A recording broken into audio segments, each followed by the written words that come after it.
if you read the brochure about SACPA today, you'll know that David is in his 4th term as an MLA, and that's a special gift that he's given to all of us as citizens. He became an MD and started practicing in the mid-70s. He's done many things, and because you're all capable of reading, I'm sure you can read this if you want more information. He's done many things as a doctor, but he's also done many things as an MLA.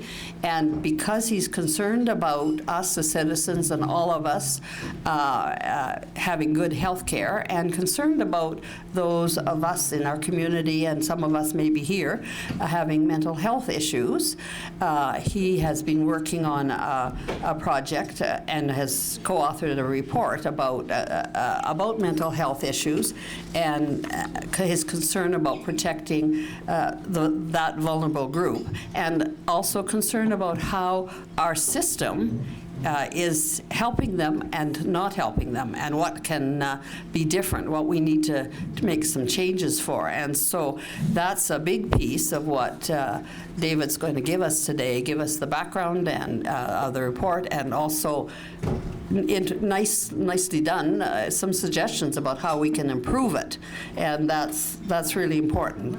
So I would ask that you combine with me in welcoming Dr. David Swann.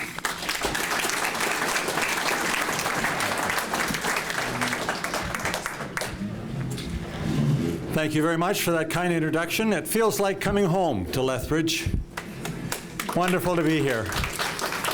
Some of you may remember me as an itinerant medical officer back in the late 90s when you lost your medical officer, and I'd been fired from Medicine Hat, so I was looking for work, and somehow we got together for 6 months or a year. Of course, I worked in Pitcher Creek for a number of years as a family doctor with my wife, Lorene, who's here with me. She is really the long-suffering member of the family in my 12 years of politics, and I think she deserves a round of applause more than I do. Stand up, Lo, so they can see you. Just as a treat to her, I took her hiking in Waterton yesterday. We're both suffering a little bit as a result of that, but it's a good suffering. I recommend it. We were greeted by about 24 mountain sheep on the front lawns, some deer, and a wonderful cool day, but we didn't get wet. It was a wonderful hiking day. Lots of snow up in the Bertha Falls area, but we managed to get through it without too much slipping and sliding. That's great. Well, it's a real honor to be back, and I always like to be reminded, and like to remind everyone, that we are on Treaty 7 land, and that we are all treaty people. More and more, and I see this in the provincial government, and I hear it from our federal Liberal government, there's a recognition that we haven't yet got to a place of real reconciliation with First Nations, a level of healing, a level of connection, such that we can all feel good about making progress in our relationships and in our mutual health. And certainly that's an issue that came up repeatedly in the Mental Health Review that began in June of 2015 and finished up December 23rd in 2015. First Nations play a big part in the need for health care, and especially addictions issues, and both in the criminal justice system and in the healthcare system, and of course in our education system, where many of them are struggling to find a place and to find success. So wherever I go, I highlight the need to work together. We got here together with First Nations. There's no way we're going to get out of this except together. It's not us versus them, it's together we're going to find healing. We've got to do that. And we've got to expend more time and energy building connections with our First Nations brothers and sisters. I'd be remiss, too, if I didn't acknowledge that this is a National Day of Mourning for workers killed on the job. 2 killed just this week in construction sites across the province.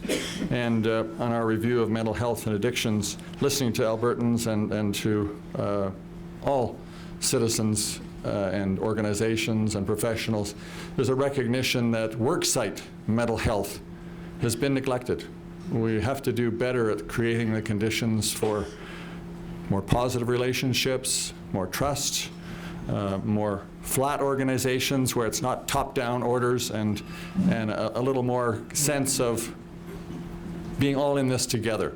So workplaces have a lot to contribute to mental health, and they do contribute to some of the problems that we see in mental health problems and addictions, so we need to address that.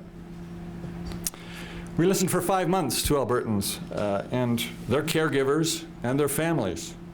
How to improve the quality, how to improve timely access to care, and how to spend the dollars better in improving people's mental health and reducing addictions.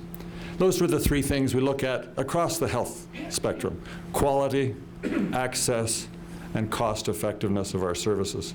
Some of you will be surprised to learn that we only spend 6% of our health budget, 6% of our health budget on mental health. 94%, I should say 90% goes to the typical medical conditions. And only 3% goes to prevention in our $19.5 billion healthcare budget. That says something about where our priorities are, unfortunately, and why we're dealing with overcrowded emergency rooms, overcrowded hospitals, and frustration at all levels in our healthcare system. And I would add that Alberta is not unique. This is a similar story across the country. Some areas better than others in certain respects. Health services are available. Excuse me, I'm having to use my computer because I didn't understand the technology in the hotel to print. So I'm going to have to just use my computer to follow my comments. We made 30-odd recommendations as we summarized the concerns we heard over the 6 months.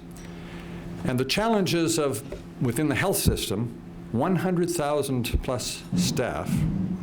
This is the 3rd largest corporation in Canada, set up 7 years ago by a man named Ron Liepert, who had no plans. He just wanted to run the health system like Ford Motor Company. So we have 100,000 staff, many of them on stress leave intermittently. This province spent $190 million on sick leave and long-term disability among our health workers. So when we talk about mental health, we're talking about both sides of the care spectrum, those receiving care by health professionals and health professionals who need care and may or may not be getting it. The work environment we have to look at in Alberta Health Services, and as I indicated in my letter to the Minister and to the Premier, at the very top of the system is the Minister and her department giving directions on health care, and the big monolith health services, Alberta Health Services, on the other side, trying to maneuver all the services and people and technology and buildings into the best and most effective services on the front lines. Unfortunately, they haven't been talking to each other, and they haven't been trusting each other, partly because we've had a system that has not been well planned, and we had a major fallout that resulted in the board members who are supposed to broker the distance between the minister's office and the health services. The board was fired 3 years ago by Mr. Horn, as some of you may remember. It's quite a dramatic scenario. So suddenly the people on the front lines don't know who's the boss anymore. Is it the minister, who comes out on the news periodically because there's a crisis, or is it the chief executive officer of the health services that's calling the shots? So that's a key issue that has to be addressed if we're actually going to get to more satisfaction within the health system and more efficient and timely services. Many people were happy with the report. I can tell you that my psychiatric colleagues were not happy with my report. It's the first report of many reports that are saying similar things in the last decade. It's the first report that didn't call for more psychiatrists. And at one level, I feel somewhat apologetic for that. At another level, I say, psychiatrists are not going to solve the problems. They are the very last stage where we should be dealing with 80% of people much more effectively, so that we're freeing up psychiatrists to deal with the most critical, most serious psychoses and complex mental illness and addictions issues. Most mental distress is associated with stressful life change. I know. I went through a severe depression in the 90s after getting back from a project in the Philippines that fell apart. Fortunately, Lorene was there for me, my family was there, my church was there, my community to some extent. And frankly, I didn't go to a doctor. I was afraid they might prescribe something. I knew I had to work through this. There was a tremendous sense of loss and feeling of failure and all sorts of things that led to a 2-year depression in my case. Other factors that contribute to mental illness: early childhood events that are traumatic, including neglect, unmet physical, emotional needs, a learning disability that isn't diagnosed, and the failures associated with the child's transitions through different grades and challenges, unstable family situations, family violence, all kinds of issues that need to be identified and managed in a holistic way, in a comprehensive way, even in the school system. Teachers need to play a much bigger role, clearly, for early identification of problems and linking the family and the supports up. The parenting skills may be needed. There may be serious behavior problems in the child. And just putting the child on a medication or talking to the child and the parents 1 or 2 times without any long-term follow-up is simply not effective. And it's costing us, and it's costing families. There are many good organizations out there beyond the health system as well. We're dealing with a health system that's trying to deal with mental illness and mental health challenges, and then a non-formal health system like the Mental Health Association, the Suicide Prevention Network. You have groups here that are involved with the Distress Line, the Schizophrenia Society. We have social workers and private psychologists that are also dealing with many of these issues very effectively. So between these two systems, the formal health system and the systems of professionals and groups outside the health system, there needs to be a much clearer connection. Because we're all dealing with the same people, sometimes more effectively than others, but if we're not communicating, which we're not, then people fall through the cracks. They get different advice from different places, and they're not getting the kind of results that all of us want. Well, I could speak about a number of problems in the system, such as the lack of consistent education of medical students in mental health, and their discomfort now with dealing with mental health issues, and their desire to push the mental illness onto someone else because they're not very well trained to deal with mental health and addictions issues. They've admitted that. I could talk about their tendency to prescribe sedatives and antidepressants when they face someone with anxiety and depression.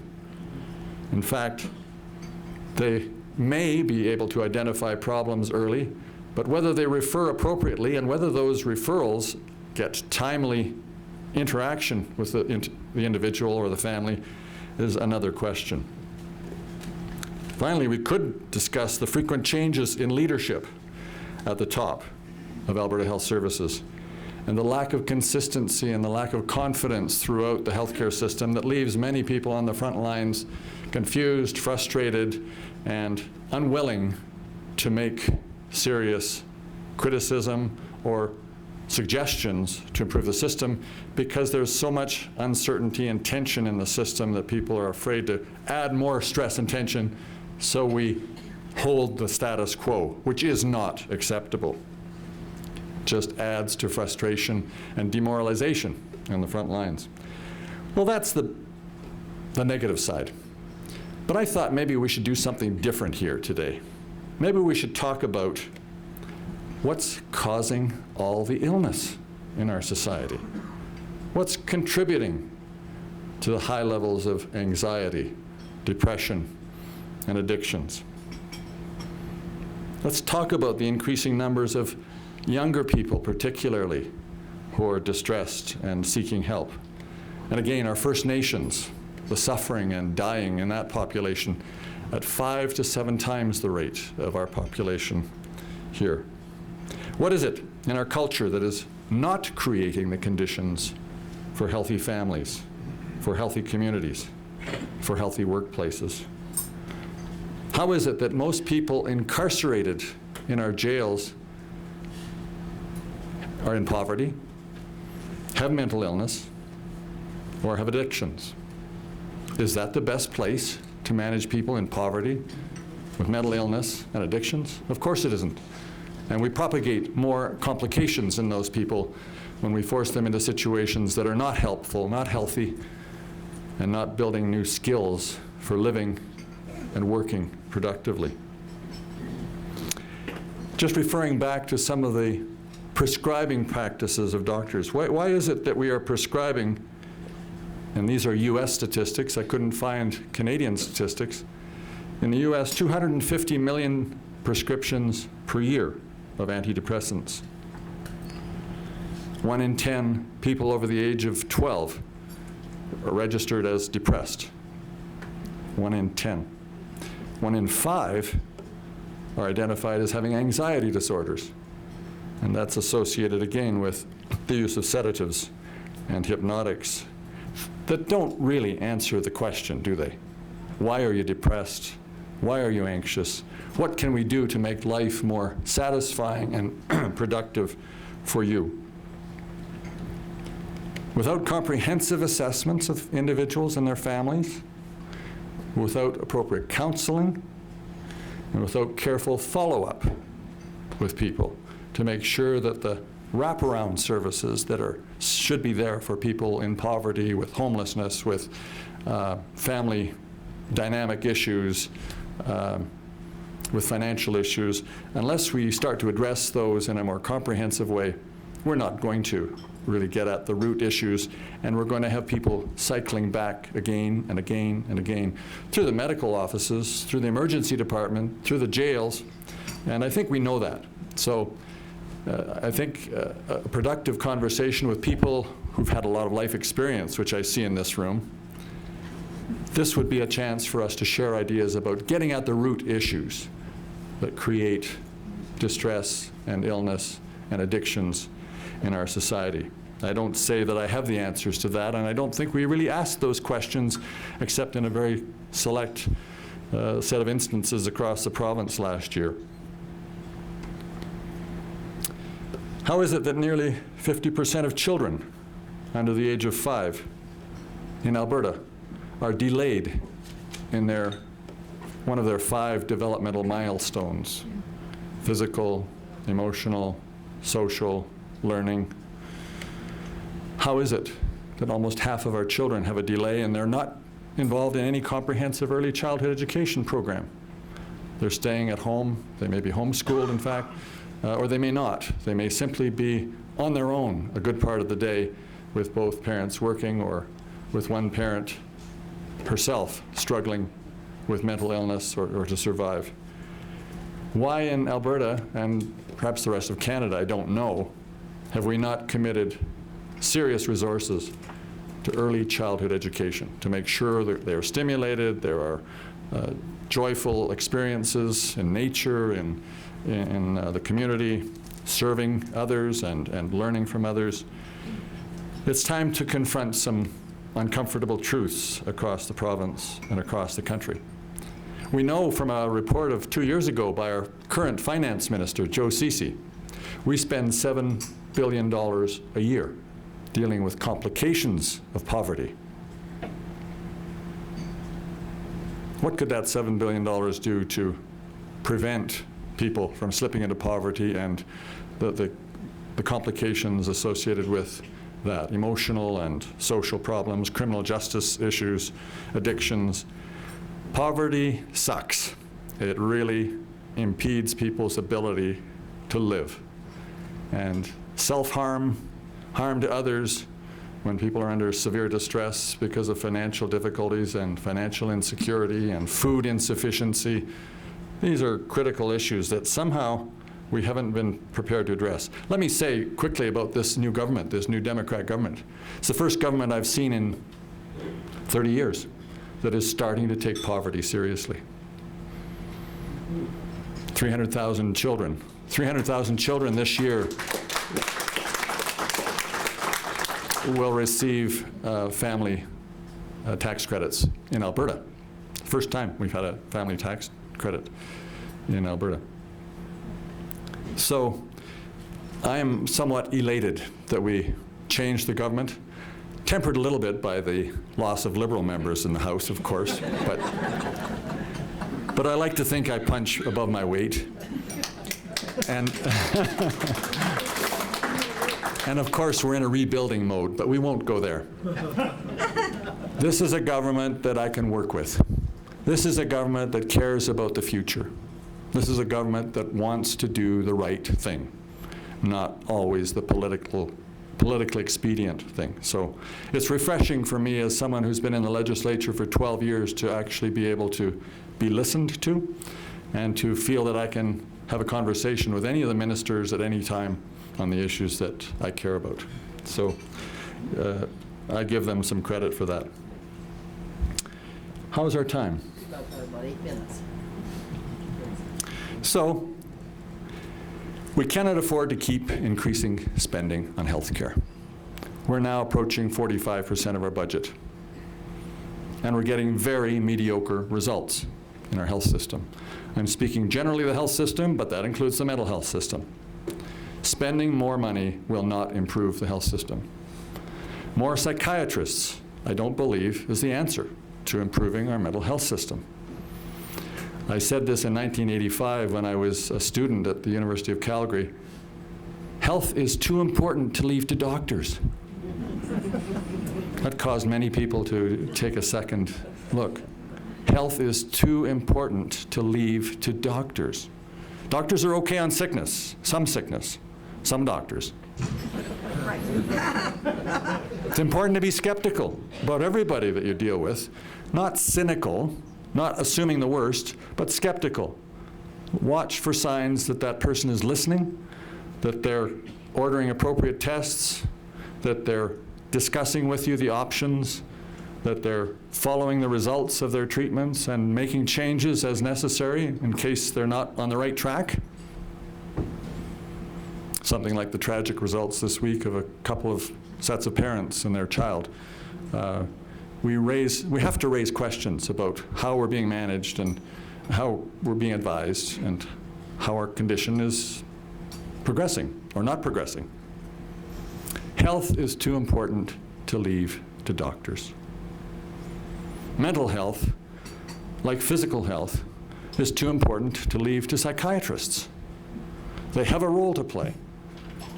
But we as a society have to start looking at some of the root issues around creating conditions for well-being in ourselves, how we take care of ourselves each day, the choices we make, how we reach out to others in our family when we identify issues and concerns and behaviors and emotions that are not moving in the right direction, how we, in the workplace, have honest conversations with our fellow workers to say, how are you really feeling today?